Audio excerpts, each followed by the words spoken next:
En manchette aujourd'hui, augmentation des chambres climatisées dans les CHSLD et autorisation de la pêche sportive au lac Florentien. Le TVA Nouvelle Midi commence maintenant.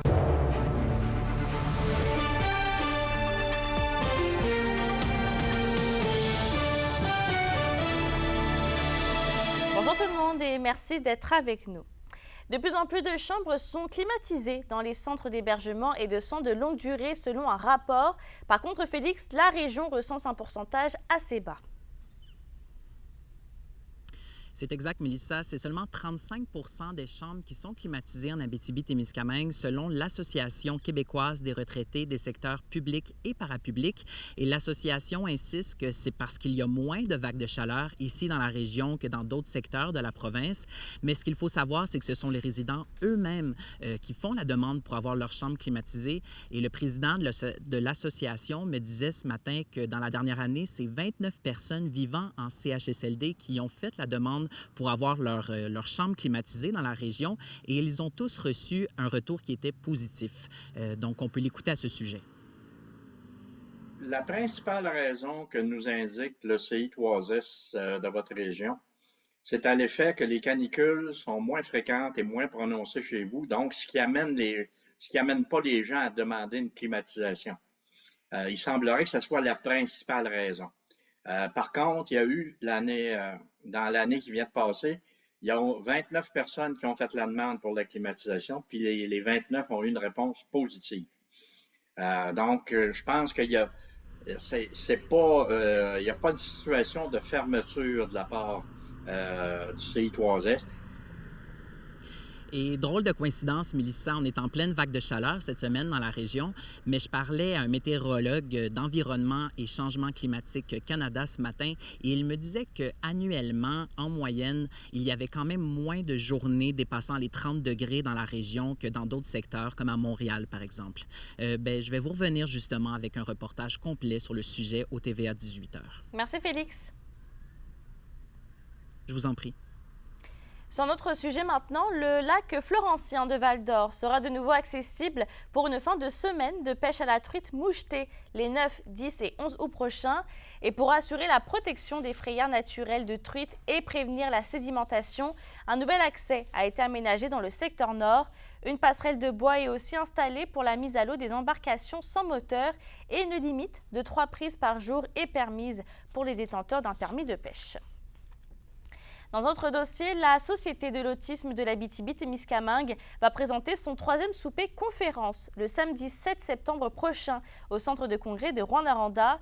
L'écrivaine Kim Thuy sera d'ailleurs sur place à titre de conférencière, elle qui détient plusieurs réalisations à son actif, dont l'autisme expliqué aux non-autistes. L'événement va se tenir sous la présidence de Stéphane Brown et de sa famille et des billets sont d'ailleurs toujours disponibles. Dans le monde judiciaire maintenant, le centre de justice de proximité de l'Abitibi-Témiscamingue commence à prendre forme. Un conseil d'administration a récemment été créé.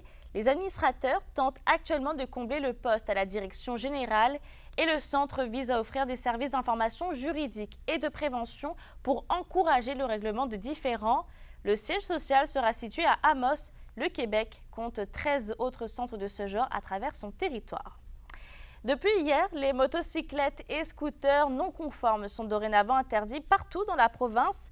La Société de l'assurance automobile du Québec indique qu'ils représentent un risque pour la sécurité des usagers vulnérables qui empruntent les trottoirs et les pistes cyclables, notamment en raison de leur poids élevé, de la grande vitesse qu'ils peuvent atteindre.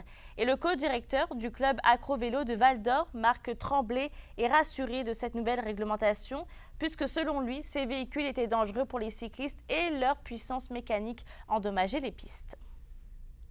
La question du jour TVA, une présentation de Mobilier Bélan qui vous offre depuis plus de 50 ans un service de qualité et un grand choix de matelas, mobilier, électro au prix compétitif que vous recherchez. À la question du jour, on vous demande, avez-vous été témoin de comportements problématiques concernant les motocyclettes et scooters non conformes? Pour répondre, pour voter et commenter, rendez-vous au tvabitibi.ca. NAV Canada tient une opération de recrutement cette semaine dans la région et l'entreprise tenait hier des portes ouvertes à Val-d'Or et fait de même aujourd'hui à Rouyn-Noranda. À nouveau, Félix Blaquer. 275 Roger. ATC autorise CRI 275 à l'aéroport de Waskaganish et à l'aéroport de Val-d'Or. NAV Canada ouvre ses portes au public cette semaine en Abitibi-Témiscamingue. L'objectif est de recruter des candidats au poste de spécialiste d'information de vol. Un manque à pallier dans la profession, accentué par la pandémie de COVID-19, se fait particulièrement sentir dans la région. En Abitibi-Témiscamingue, c'est des spécialistes d'information de vol qui travaillent dans la tour ici. Il y a une pénurie, oui. Je pense qu'on est sorti de COVID avec des pénuries de personnel. On essaie de remonter nos effectifs. Puis on veut focusser sur les endroits en région où on a un manque qui est plus grand. Donc aujourd'hui, exceptionnellement, on fait une journée porte ouverte en Abitibi-Témiscamingue. Cette tendance s'observe à l'échelle canadienne où plus de 200 postes sont vacants, comme le précise la présidente de l'Association des spécialistes d'information de vol. Ça se passe d'un bout à l'autre du pays.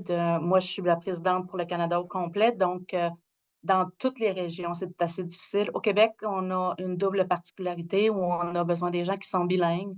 Donc oui, et c'est vraiment, on a besoin des gens des régions pour venir travailler dans les régions.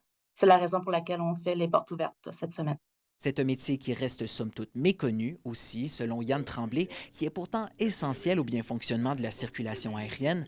Des conditions avantageuses sont aussi offertes, comme un salaire d'entrée annuel à 77 000 $ sans les primes.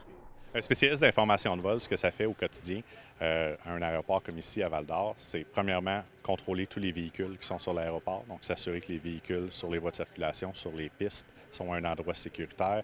En communication aussi constante avec les pilotes pour donner toute l'information, que ce soit la météo, que ce soit les conditions de l'aéroport, pour leur permettre d'effectuer un vol sécuritaire.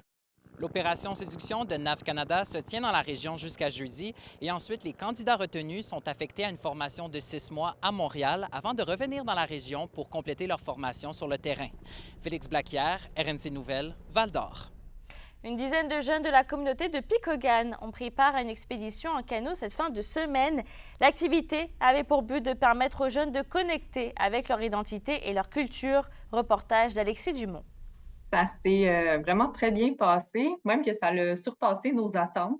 62 km de canoë en 4 jours, voilà l'activité que 9 jeunes de la communauté Abitibi-Wennick de Picogan ont réalisée la fin de semaine dernière. Une expédition qui avait pour but de leur faire découvrir de multiples valeurs à ajouter à leur bagage de vie. Et aussi là, une connexion avec eux-mêmes pour apprendre à se connaître, pour laisser place aussi à leur partie Anishinaabe également, puis aussi la connexion aux autres. Donc, connexion, là, justement, sans technologie. Bon, on avait les cellulaires quand même, là, mais on n'avait pas de réseau.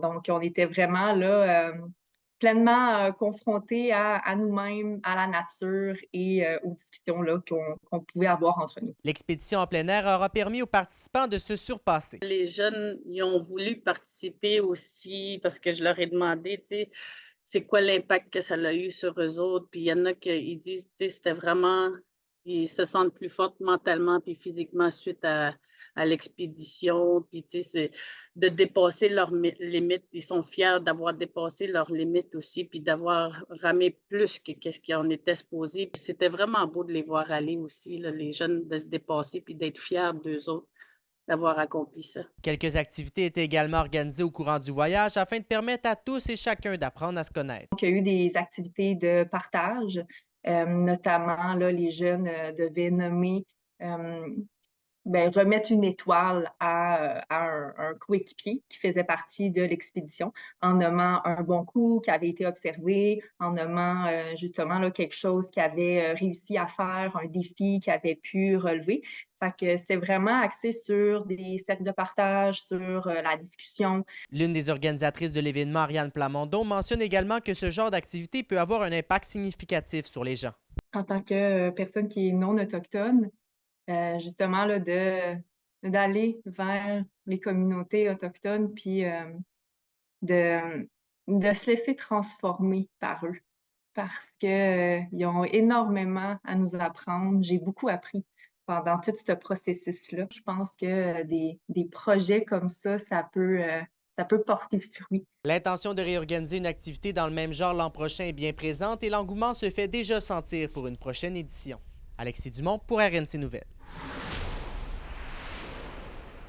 La ville de Macamique invite les familles à leur mercredi des merveilles cet après-midi et c'est sous le thème Fête d'enfants. Plein de sucreries et d'activités comme des jeux gonflables, une mini-ferme et plus attendent les enfants.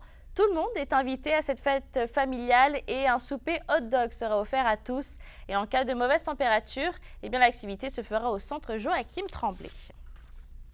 Et toujours au culturel, la Triennale en métiers d'art de la Sarre lance un appel de projet qui s'adresse aux artisans professionnels ou de la relève de l'Abitibi-Témiscamingue.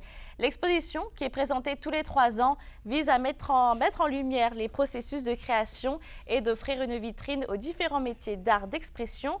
Le tout permet aussi aux artistes d'élargir leur réseau professionnel et les inscriptions peuvent être soumises jusqu'au 27 septembre prochain. Les Pirates de Ville-Marie annoncent le retour de Justin Morin avec la formation. Le numéro 867 a été présent comme affilié lors de la dernière saison 2023-2024. L'organisation est d'avis que le hockeyeur de 6 pieds et 175 livres a réussi à améliorer son jeu et qu'il est solide défensivement et physiquement.